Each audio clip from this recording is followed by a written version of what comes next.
Okay, Mats, here we go.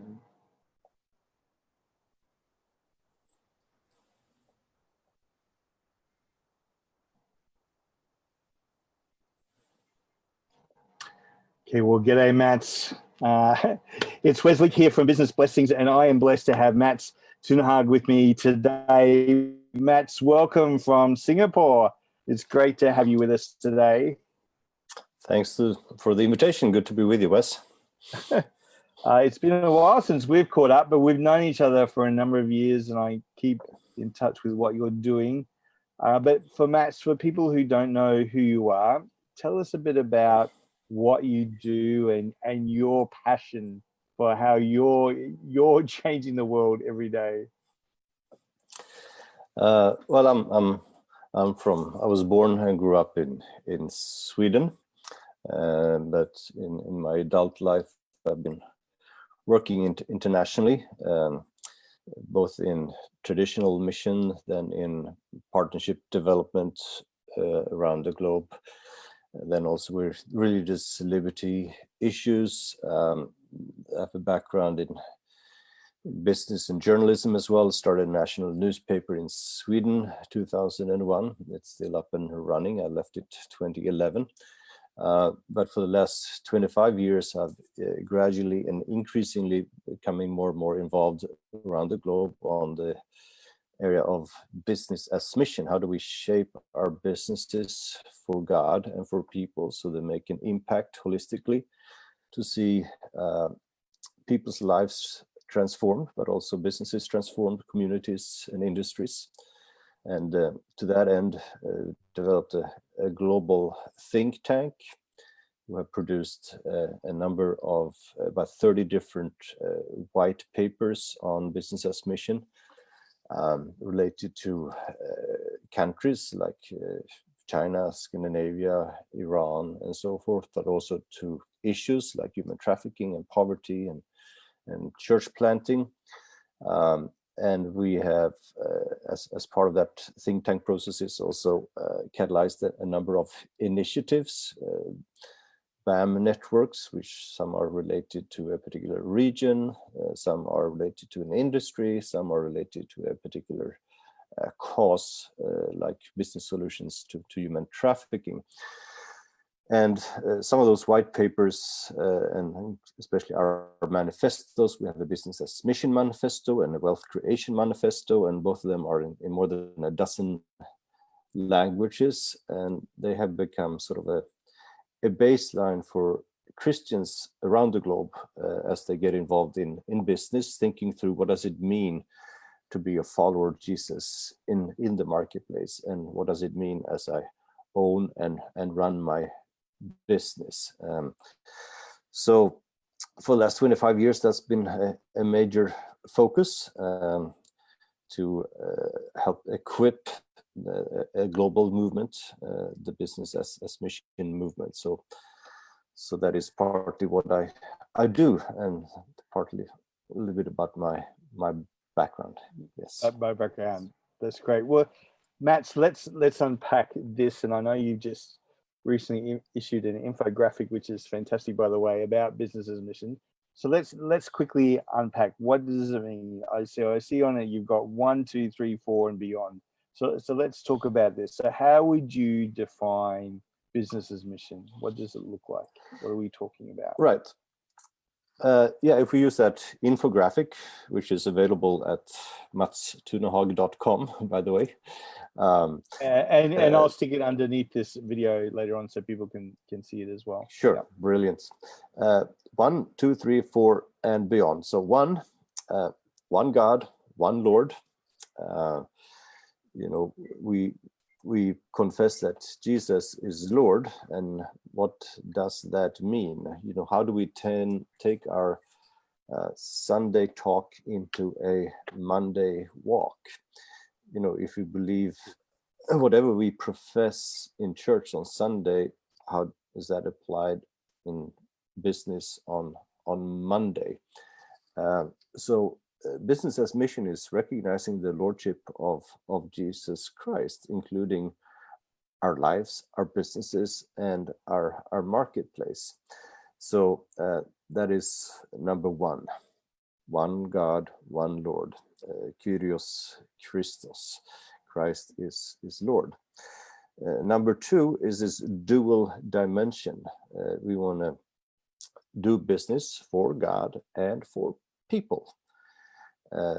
So we're not just Christians engaged in being nice business people, social enterprise in general, even though social enterprise can be good. So we're not against that.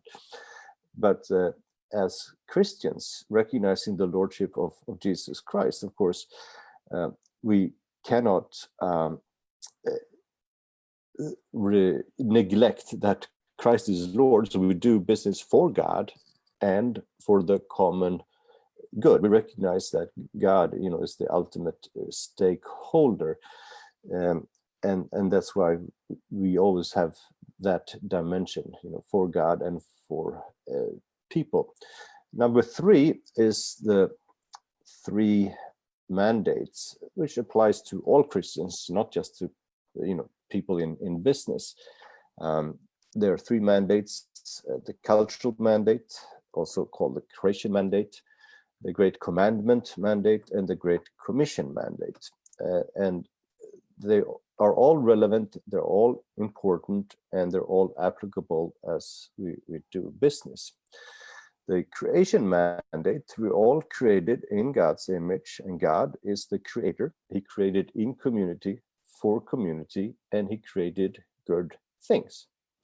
So as being co-creators with God means that we are created to be creative, to create in community, and to create good products and services for God and for people.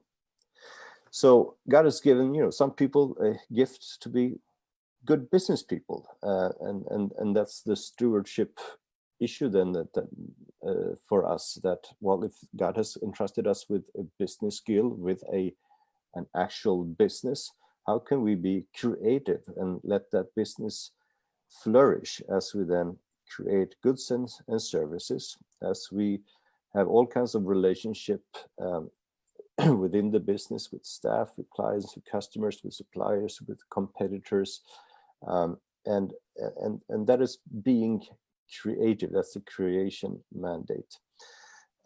Then we have the Great Commandment mandate, which is, Christ said, what is the most important thing? What is to love God and love your neighbor, right? So who is our neighbor when we do business? If you are to love our neighbor in business, well, our neighbors, of course, are the clients, the customers, the staff, the suppliers, the competitors, the community, the tax authorities, the river that runs through town, the city, and so forth. And so to business as mission then becomes this intentional effort to think through, how do I live a Christ-like life in all my relationships? How do I love my neighbors in business? What does that actually mean? So business as mission is not a sort of a cookie cutter approach. It's not like these are the 10 easy steps to do business as mission, because that doesn't exist. Yes. Every business is unique, and it varies from country to country, from industry to industry, from size to size and all that. But it's that kind of walking with God, thinking, what does it mean in my business, in my town, and how do I do that? The third mandate is the Great Commission, and that is this sort of global thrust. God so loved the world, and Christ said that He will give us power, the Holy Spirit, so we can be witnesses in business among all peoples. So business as mission is our unique contribution or emphasis, is that we're looking at business and serving God and people through business, also crossing national, cultural, and linguistic barriers, going to the ends of the earth, going to all peoples. There's a lot of marketplace ministries around. That is not new. but 99% of all marketplace ministries around the globe are focusing on being at home, and that's good. We're not saying it's bad. The default mode for most of us are staying at home, whether you're Christian or not. And you don't have to encourage default mode, because default mode by default is we stay put, right? Yeah. And that's why we need that little extra push and reminder. Yes, we do business for God and for people, but also with this mindset. Oh, what does it mean then to go to do business and go and do business in Tajikistan or in India or in Cambodia or in Iraq and so forth? So that's the third point. The fourth point then is the four bottom lines. That is, again, working not just in business, but working on your business, shaping your business so it has a positive impact on financially, socially, environmentally, and spiritually. So when you plan your business, you think through, how do we make a profit? How are we going to do human resource management? How are we going to be proactive about being good to the environment, and also have business solutions to environmental problems? And also, how is Christ going to be manifested through the way we conduct our business and all our relationships? So we plan accordingly, we operate accordingly, and we evaluate accordingly. So that is the four bottom lines. And then the last one is and beyond. Now, God is beyond our comprehension, and God can do so much more than we can even express in BAM terms and in BAM concepts and definitions. So ultimately, it is about walking with God, being professional, serve with excellence and integrity, but then trust God for impact. Because God can do much more than we can even plan when we think about four bottom lines and all that kind of stuff, which is important. But ultimately, it is a walk with God and trusting God for impact. And that beyond thing is also, now we're two white guys here speaking English. Yeah. which is not wrong or bad. No. But we're becoming the minority. No, I should say that. Yes, but the BAM world is not sort of from the west to the rest. It's not a white man's thing. Some of the biggest BAM networks in the world are actually in Asia, and they operate in different Asian languages, and they're very strong in Africa and so forth. So it is a global movement, and that is beyond what we often maybe realize. And BAM operates in so many languages, so a lot of BAM initiatives may not say business as mission because they don't speak English. They speak Korean or Bahasa or some other languages. So this is just also a reminder that God is bigger, God can do more, and the BAM movement is beyond what we often appreciate. And I love that point, Mats, and we were talking about this just before. Like if you even look at the state of the Australian church today, it's the multicultural churches that are the ones that are growing and taking the gospel further. And I don't know, I think their mindset is much more about let's operate in a global world than perhaps us white Aussie guys. Right. And it's not about that we're the only ones who have the message to go forward. It's God has given all his children this same message and the same command to go into all the world, and we need to be much more aware of that and what's happening in that regard too. Yes, that's correct. So, Matt, one of the reasons, apart from it's good to catch up with you, that I want to talk to you is that you're about to do a trip out to Australia in the next week or two, and you're touring around a bit, and you're going to have a meeting with us here in Brisbane on the 3rd and 4th of February, which I want to promote, and we'll have the links to that after this as well. But Matt, what do you see as the main message that you want to get across? You've gone through the 1, 2, 3, 4 and beyond, which is excellent. But as you're talking to people, what are you picking up around the world that's been the main emphasis, that's the cry of people's hearts at this point in time? Well, there's another way of cutting and slicing what is business as mission. We've given that one to or and beyond one. Another way of doing it, which we'll talk about in Australia, I'll be in Brisbane, of course, but also Melbourne, Sydney, Adelaide, first week of February, is that business mission is a concept, it's a practice, and it is a movement. And so one concept, we talked about what is the concept. So you want to share that and listen and learn from others, share that kind of concept, do a impartation of the vision that we want to clarify what the concept is, but we also want to affirm people in business that if God has called you to business, that is your highest calling. And then the practice, well, there are and we see increasingly around the world that groups are taking this concept and apply that into their lives, especially in business, of course.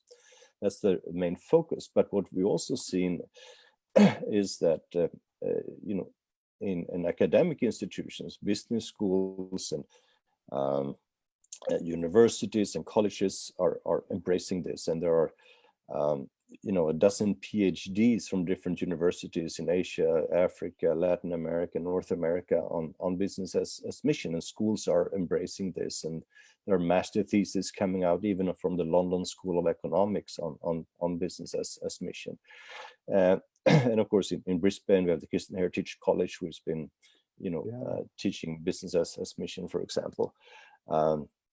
And then churches are also embracing this, looking at many pastors. I think, well, how do I, as a pastor, affirm the business people in my church in their calling? How can I equip them to be salt and light in the marketplace? Yeah.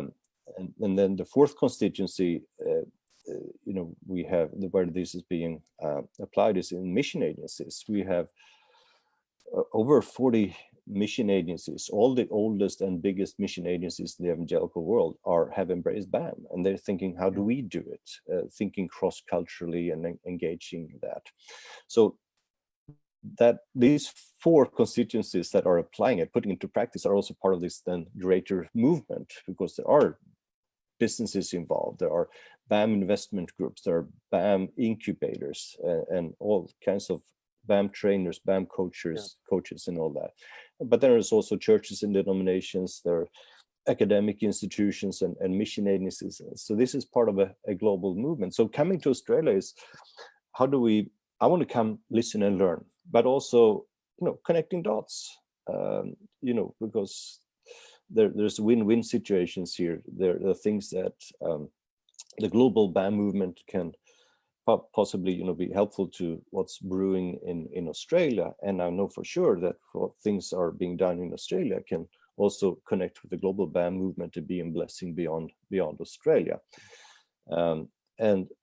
And we're also going to talk during this trip about the BAM Global Congress, because that's a connection point. And bringing them together, and which is a part of the movement as well. And there's nothing like sitting down around a conference table or the other things that go along around a conference and a congress, in case to hear the stories and to find encouragement and the connections to be made as well.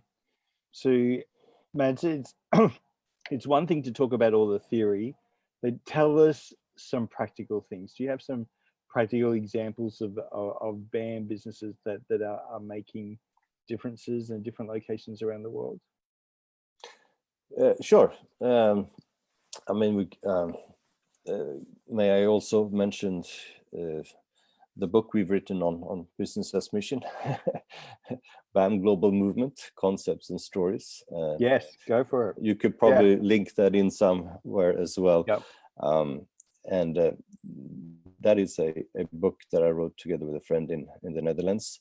And the book is basically short chapters on what is BAM, conceptually, theologically, historically, strategically, missiologically, globally, what is BAM.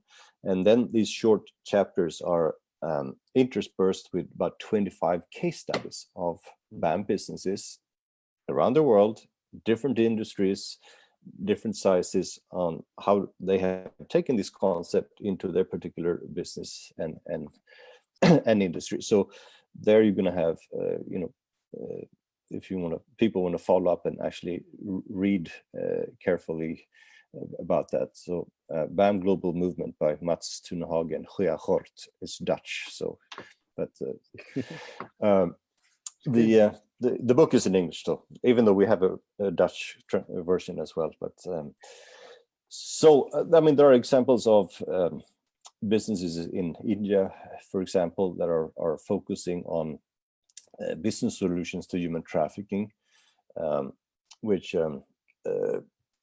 are how do we provide jobs for people coming out of the sex industry and human trafficking situation.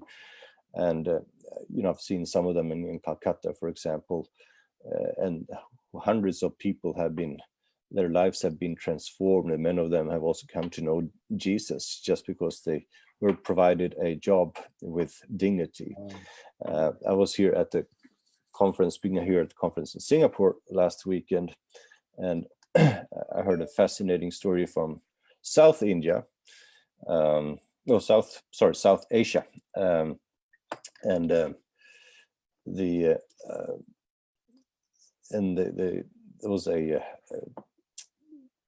in a strong Muslim context, some of the employees started to be transformed through the relationship with the owners, and to the extent that they started to become very honest, full of integrity, working with professionalism, excellence, and integrity, not taking bribes, not cheating on prices. So here's it's kind of funny. So in the Muslim community, yes, people started to get mad at their Muslim fellows that worked at this company. They said, yes, "You have become so honest. You must have become a Christian."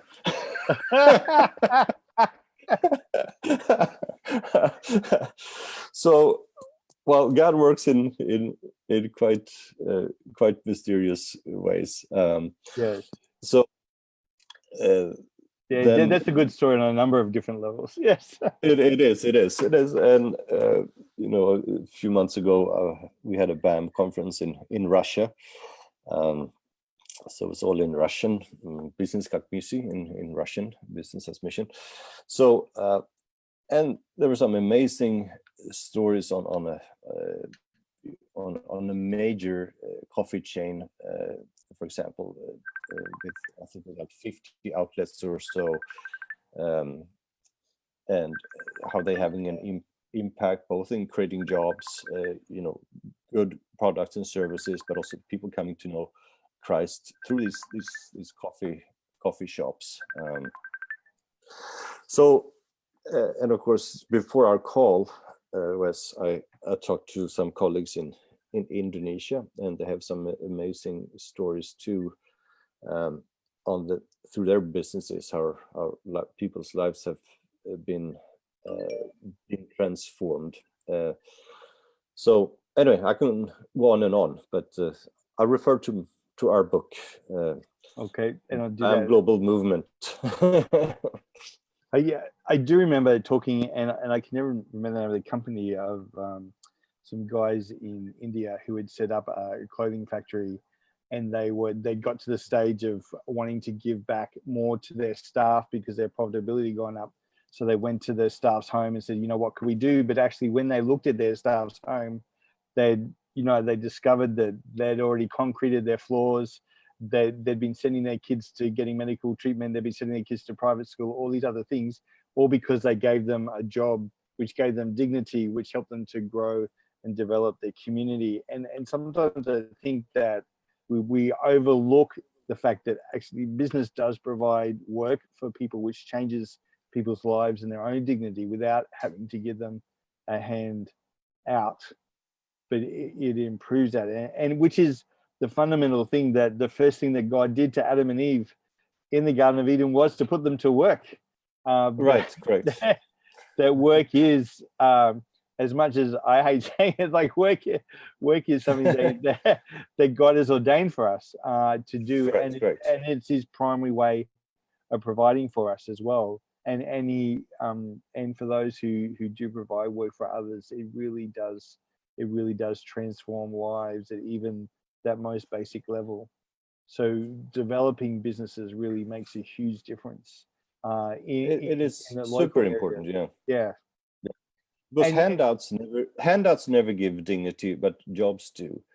And yeah, anybody who's been unemployed for a season or desperately looking for a job knows how tough it is, and it's yeah, and people get depressed. They struggle to provide for their families. They feel often loneliness because um, jobs also create actually social wealth. You have colleagues, you get friends through work and so forth. So businesses are not just creating financial wealth, they actually also create social wealth. yes, And it's not unimportant, because you can be financially wealthy but socially poor. You can have all the money in the world but you have no friends, right?